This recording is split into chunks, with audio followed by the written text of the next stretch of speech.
welcome to Authors Unbound, a mini web series by the MyyTake group that seeks to connect authors to their intended readers.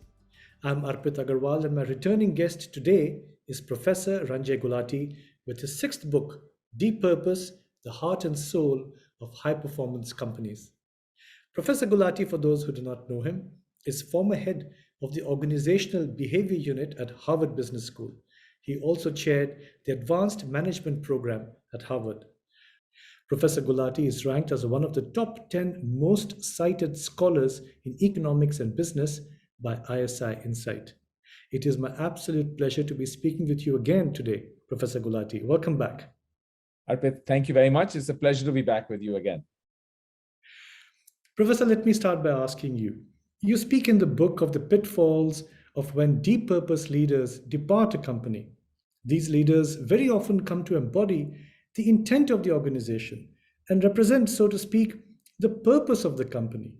And what had been a strength so far now suddenly becomes a major liability, and companies find it difficult to sustain the fidelity under new leadership. And this is particularly true of startups, as you mentioned. And so my question is, what can companies really do to ensure continuity of purpose? So, there's a bit of a paradox over here. If you look at great leaders are masters of kind of personifying things, right? They embody the organization, the beliefs, the values, the culture, and they take on a larger than life persona. You see that not only in promoter founders in organizations, but other organizations too, where the leaders done a great job and they carry the whole story with them. They're the carriers of the master narrative of the organization. And yet when they leave, there's a big vacuum that is left, and the successor struggles sometimes to step into those shoes because, people hold on to this other individual, and sometimes the individual hangs around. That's even worse. So there's a bit of a kind of a passing the baton issue. And I think what larger than life leaders need to do is transfer that kind of beliefs, that connection to the organization, for people saying, it's not through me. You're not just loyal to me, but to this organization, this institution, and who comes after me is the person you want. But it's very hard, especially for founders, to do that. And you can see that. Look, Howard Schultz is coming back to Starbucks for the third time as CEO. And when he left after the first time, he said, oh my God, the company has lost its soul. You saw that with, Steve Jobs at Apple. So, you see this kind of revolving door of larger than life leaders coming back. You saw that even at P&G, A.G. Lafley came back.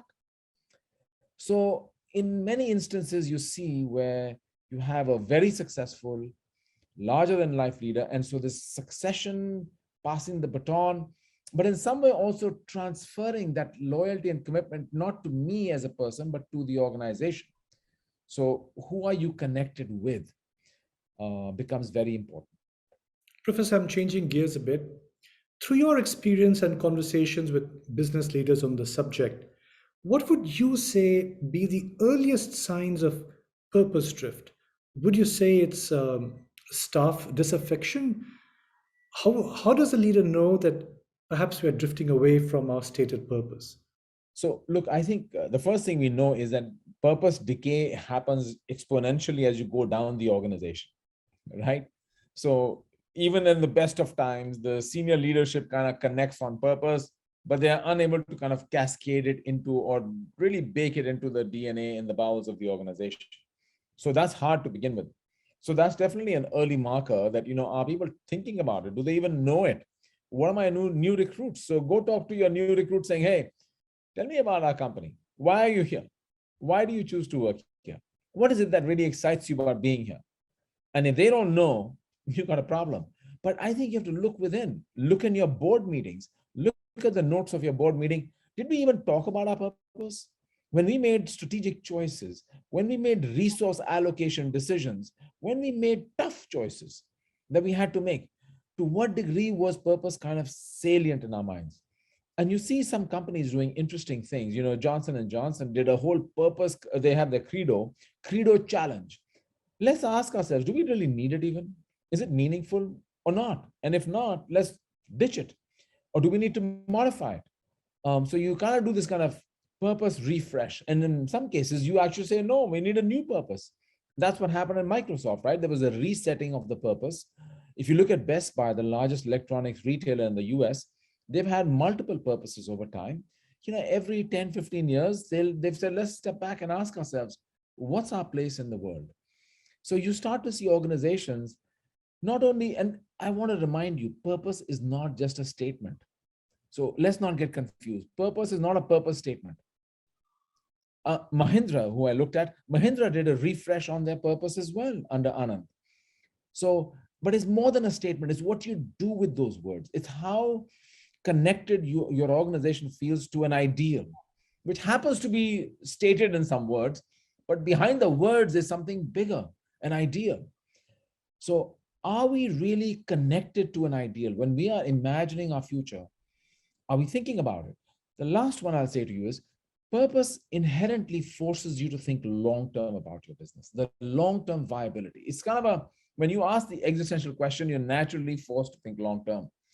So one of the questions you ask is, to what degree are we imagining a long-term future, and all short-term decisions are working towards a long-term objective around a place in the world? And the last marker I would say to you is, to what degree do you really think about the different stakeholders of your business? Professor, you've written 6 books on management now. What's next? Any sneak preview for us? So actually, I was not writing this book on purpose. Actually, I was writing a different book. And it was a hobby project, nothing related. I have 2 projects going. I'm going to decide which of the 2 I'm going to pick up on. The first one was on scaling. And the whole question there was around, how do small companies scale up without losing their entrepreneurial spirit? Similarly, how do large companies try to develop an entrepreneurial spirit while having the discipline and rigor of running a large company? So that was kind of one problem I've always been interested in, that organizations that are energetic yet at scale. And a number of fast growth unicorns or struggle with this challenge that, or when they get acquired or merged. The other problem I'm looking at is a leadership project on really around the whole topic of courage in business. If you look in the world we're in today, we have to ask ourselves, how are we going to have more courage in what we do? And it's an underestimated currency for leaders today. So I have looked at a whole range of stories of leaders who really understood this idea and really embraced it and used it then to really make bold moves.